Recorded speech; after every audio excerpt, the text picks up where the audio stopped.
Bismillahirrahmanirrahim. Assalamu alaikum everyone. It's me Rabia and this is my channel Art Student Hub where we discuss the history and geography topics. So if you are a student who intend to appear any type of competitive exam in Pakistan, or if you are not a student and someone who interested in these type of topics, you are also welcome here. So without any delay, let's start our video.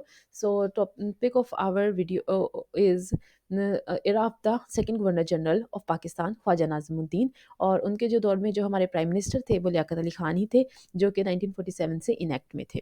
तो सबसे पहले बात करते हैं who is Khwaja Nazimuddin. सो ख्वाजा नाज़िमुद्दीन जो हैं वो ढाका की एक बहुत ही रिच फैमिली से बिलोंग करते थे. नवाबों की फैमिली थी. वो 1947 में ईस्ट पाकिस्तान के चीफ मिनिस्टर भी थे, और इसके साथ ही वो chairman of Muslim league of east Pakistan की तरह भी एक्ट कर रहे थे. कायद अज़म की डेथ के 3 दिन के बाद ही उन्हें गवर्नर जनरल बना दिया गया था, और उन्होंने जो ओथ है वो पाकिस्तान के जो पहले चीफ जस्टिस थे अब्दुल रशीद उनके सामने ली थी. एज़ अ गवर्नर जनरल उनका पहला काम तो ये होना चाहिए था कि कायदे आज़म मोहम्मद अली जिन्ना की जिस अनऑर्गेनाइज्ड वे में और इंतज़ामिया की नाअहली की वजह से डेथ हुई थी, वो इसके ऊपर कोई इंक्वायरी करते. लेकिन खैर वो उन्होंने जंप कर दिया दूसरे सबसे अहम काम के ऊपर, जो था formation of constitution of Pakistan. तो जैसा कि हम लोग जानते हैं कि पाकिस्तान के जो कॉन्स्टिट्यूशन बनाने का जो काम था वो कायदे आज़म मोहम्मद अली जिन्ना ने 10 अगस्त 1947 को कॉन्स्टिट्यूशन असम्बली बनाकर शुरू कर दिया था. लेकिन 1948 तक ये जो काम था ये किसी तरह पूरा नहीं हो सका था. और इसकी जो बुनियादी वजह थी वो ये थी कि जो हमारे जो पाकिस्तान के लोग थे वो 3 विंग्स में बट गए थे, और ये जो 3 विंग्स थे ये किसी भी बात के ऊपर इकट्ठे हो नहीं रहे थे. जब भी कोई भी आइन बनता, कोई ना कोई ग्रुप उनके सामने से आकर उसमें कोई ना कोई मसला खड़ा कर देता, या बनना तो शायद बनने दिया ही नहीं गया. जब भी आइन बनना शुरू होता तो इनमें से कोई ना कोई ग्रुप आकर उसके आगे मसले खड़े कर देता. तो ये जो ग्रुप थे ये 3 ग्रुप से, पहला रिलीजियस ग्रुप था जिनका ये मानना था कि पाकिस्तान जो कि पाकिस्तान इस्लामी नज़रिए की बुनियाद के ऊपर बनाया गया है, तो पाकिस्तान का जो आइन है वो मुकम्मल तौर पर इस्लामी होना चाहिए, जैसा कि अभी हम यूएई और इराक, ईरान वगैरह में देखते हैं. दूसरा जो ग्रुप था वो था रेडिकल ग्रुप. ये उन लोगों का ग्रुप था जो कि बरतानिया से पढ़े लिखे लोग थे, जो हमारे ब्यूरोक्रेट्स थे. उनका ये ख्याल था कि अगर ये मुकम्मल तौर पर रिलीजियस आइन बन गया तो हमारे लिए शायद मुश्किल हो जाएगी हम उस माहौल को अडॉप्ट करना. और इन लोगों को ये भी ख्याल था कि जिस बंदे का जो दिल करता है वो साइन के ऊपर अमल करे, कि एक सेक्युलर स्टेट बना दिया जाए. और इसकी वजह शायद ये थी कि बरतानिया से पढ़े हुए लोग थे, ये वहाँ के लोग नज़रियों को अपना चुके थे. तीसरा ग्रुप था मॉडरेट, जिसका ये ख्याल था कि पाकिस्तान का जो आइन है वो ना ही तो मुकम्मल तौर पर सेक्युलर हो जाए और ना ही मुकम्मल तौर पर रिलीजियस हो जाए. हमें एक मोतदल रास्ता इख्तियार करना चाहिए, एक ऐसा रास्ता जिससे ये दोनों जो ग्रुप हैं इनकी भी बात एक हद तक मान ली जाए. और बाद में पाकिस्तान का जो आइन है वो मॉडरेट ग्रुप के मुताबिक ही बनाया गया था. लेकिन खैर इस बात से तो हम सभी लोग वाकिफ़ हैं कि ये 3 जो ग्रुप थे ये पाकिस्तान के आइन को किसी भी तरफ लगने नहीं दे रहे थे. जब भी पाकिस्तान के आइन के ऊपर कोई भी बात होती, इनमें से कोई ना कोई ग्रुप उठकर अपना एक आधा मुद्दा बना देता था. तो ऐसे हालात में लियाकत अली खान जो कि हमारे प्राइम मिनिस्टर थे, उनके कहने के ऊपर गवर्नर जनरल ने एक पार्लियामेंट्री कमेटी बनाई, और उस कमेटी का ये काम था कि आप जो बेसिक प्रिंसिपल्स हैं जो पाकिस्तान के आइन में शामिल होने चाहिए, जो कि पाकिस्तान की आइन की बुनियाद होंगे, उनको हाईलाइट करना.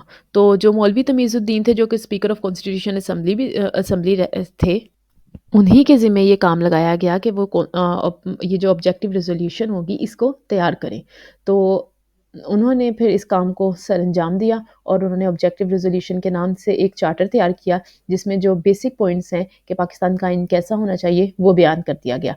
और इसमें जो मेन पॉइंट्स थे वो ये थे कि सॉवरेनिटी बिलोंग टू अल्लाह, यानी कि जो भी कि आइन किसी भी किस्म का बनेगा वो कुरान और हदीस से डिफरेंट नहीं होगा, वो उन्हीं को मानते हुए बनेगा.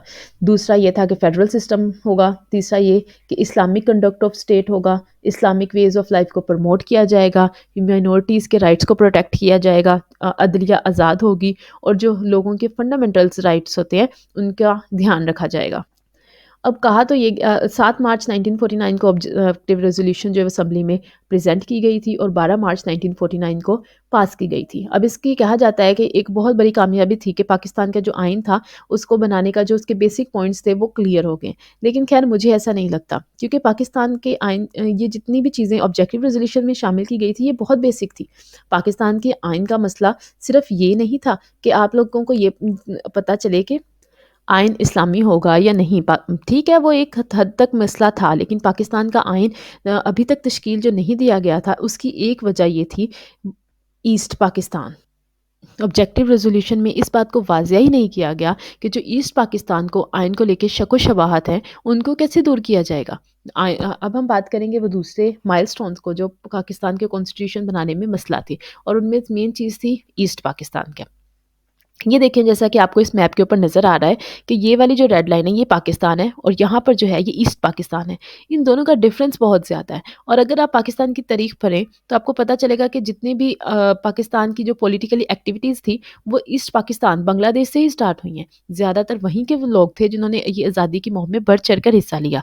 वेस्ट पाकिस्तान का नाम तो बहुत कम जगहों पर इस्तेमाल हुआ है, लेकिन जब ये पाकिस्तान बन गया तो इनका ख्याल था पाकिस्तान का कि जो सेंट्रल जो पावर है वो हम पाकिस्तान में को दें, वेस्ट पाकिस्तान को दें।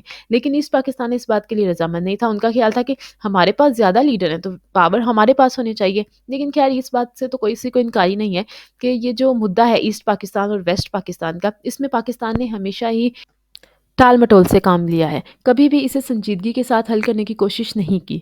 और इसी वजह से पहला बात तो ये थी कि जो नेशनल लैंग्वेज है, जो कि वेस्ट पाकिस्तान चाहते थे कि उर्दू हो, लेकिन ईस्ट पाकिस्तान का ख्याल था कि उर्दू तो सिर्फ 7% मुल्क में बोली जाती है, बंगाली 56% बोली जाती है, तो आप बंगाली को नेशनल लैंग्वेज का दर्जा क्यों नहीं देते।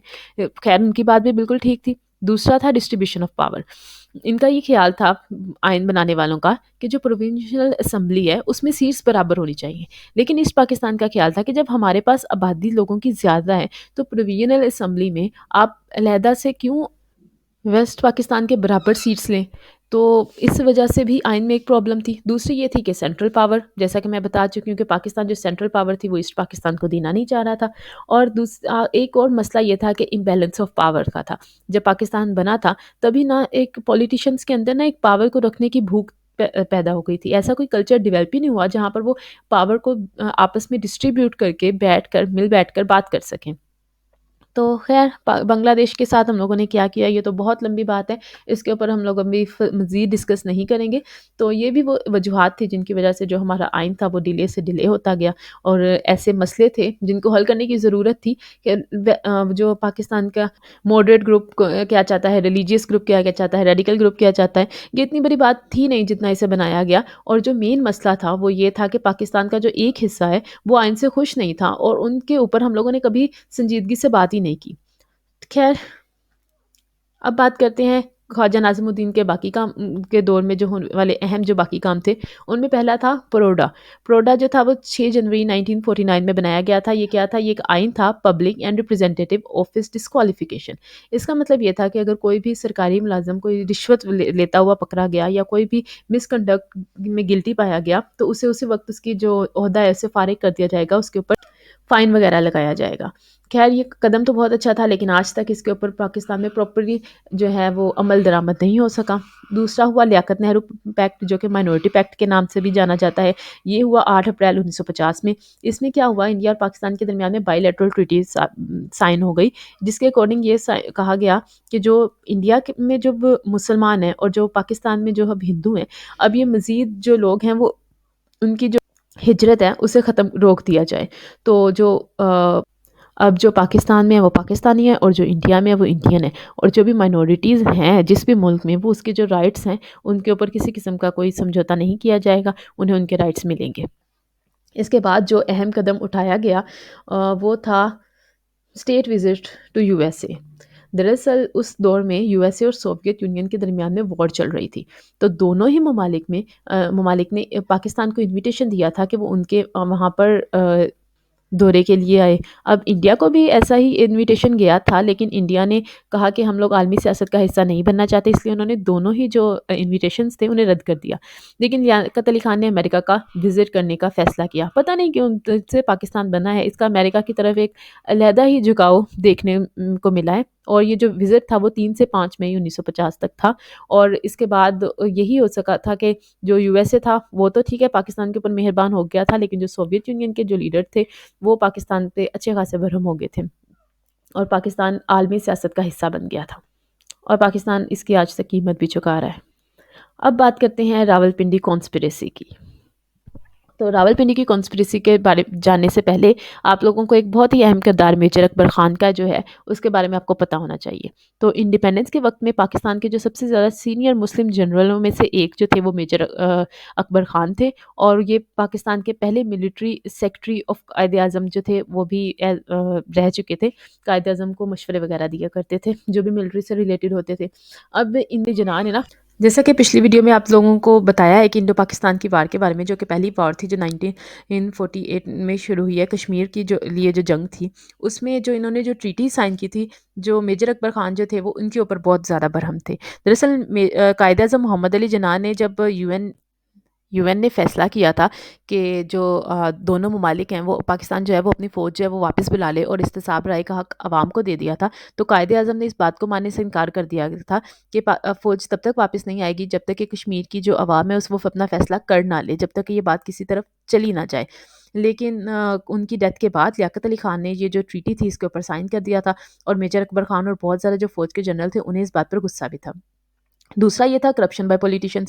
ان کا یہ خیال تھا، جو ہمارے آرمی جنرلز تھے، کہ جو پاکستان کی ہار کی وجہ یہ ہے کہ جو انڈیا کی ایئر ڈیفنس سسٹم وہ بہت اچھا تھا۔ انہوں نے ایئر فورس جو تھی وہی کشمیر میں زیادہ لڑی اور وہی ان کے جیتنے کی وجہ تھی۔ پاکستان نے بھی اپنے جو طیارے تھے ان کے لیے باہر سے پارٹس منگوائے تھے، لیکن وہ آئے نہیں تھے، اور اس کی ایک وجہ یہ بھی تھی کہ پولیٹیشینز جو تھے وہ کرپٹ ہو چکے تھے، اور ان کی کرپشن کی ایک وجہ یہ بنی تھی کہ جو ٹائم کے اوپر ہمارے اسپیئر پارٹس نہیں آئے تھے، اور اس کی وجہ سے انہوں نے 1951 میں مارشل لا لگانے کی بھی کوشش کی، اور یہی جو مارشل لا لگانے کی جو کوشش تھی اسی کو راولپنڈی کانسپریسی کہا جاتا ہے۔ تو 23 جنوری 1951 میں جو کہ ایوب خان آرمی چیف بن گئے، اور جو کہ اب آرمی میں اور پاکستان کی جو تھی ان پولیٹیشنز تھے ان کے درمیان میں حالات جو تھے وہ کشیدہ تو ہو ہی چکے تھے۔ تو بہت ڈھونڈنے اور سوچنے کے بعد جنرل ایوب خان کو پاکستان کا آرمی چیف لگایا گیا تھا، لیکن افسوس کی بات ہے کہ اسی آرمی چیف نے پھر سب کو دھوکہ دے کر ملک کے اندر مارشل لا پہلی لگا دی۔ لیکن خیر، جو جنرل اکبر خان نے جو تھا پہلی بار لیاقت علی کی جو گورنمنٹ کو تھی انہیں گرانے کی کوشش کی تھی مارچ 1951 میں، لیکن وہ ناکام ہو گئے تھے۔ تو اس میں جو 14 سے 16 جو آرمی آفیسرز تھے، جن میں ایک جنرل اکبر خان تھے، انہیں گرفتار کیا گیا تھا، اور تقریباً 12 سے زیادہ جو سٹیزنز تھے، جن میں فیض احمد فیض اور ساجد ظہیر وغیرہ بھی شامل تھے، ان کو بھی گرفتار کیا گیا تھا، اور ان کا جو تھا وہ کیا کہتے ہیں آرمی کورٹس میں ان کا ٹرائل لیا گیا تھا، اور تب کافی عجیب و غریب اصول بھی بنائے گئے تھے جن کے بارے میں ہم یہاں پر بات نہیں کریں گے۔ اور پھر اس کے بعد آیا لیاقت علی خان کی اسیسینیشن کا دن 16 اکتوبر 1951 میں راولپنڈی میں، جب وہ خطاب کر رہے تھے، ان کی جو چیسٹ تھی اس کے اوپر کسی نے 2 دفعہ شوٹ کیا، اور جو کلر تھا اسے آن دا اسپوٹ وہیں پر مار دیا گیا، اور ماشاءاللہ اتنی اہلیت سے اس کیس کو حل کیا گیا کہ جب ہمارے جو عدالت کے جو جج ہیں انہوں نے کیس کی فائل مانگی تو انہیں بتایا گیا تھا کہ یہ فائل گم ہو چکی ہے، اور انہی کی یاد میں جو کمپنی باغ تھا جہاں پر یہ حادثہ ہوا اسے اب لیاقت باغ کہا جاتا ہے۔ تو اسی کے ساتھ آج کی ویڈیو یہیں پر ختم ہوئی، لیاقت علی خان کا دور ختم ہوا، اور اس کے بعد اگلا پرائم منسٹر کون تھا، اور کانسٹیٹیوشن میکنگ پروسیس مزید کیوں دیر سے ہوتا رہا، اور ملک غلام محمد کون تھے، اور احمدی موومنٹ کیا ہے، اور قائد قلت کسے کہا جاتا ہے، یہ سب ہم لوگ جانیں گے لیکن اگلی ویڈیو میں۔ تب تک کے لیے اللہ حافظ۔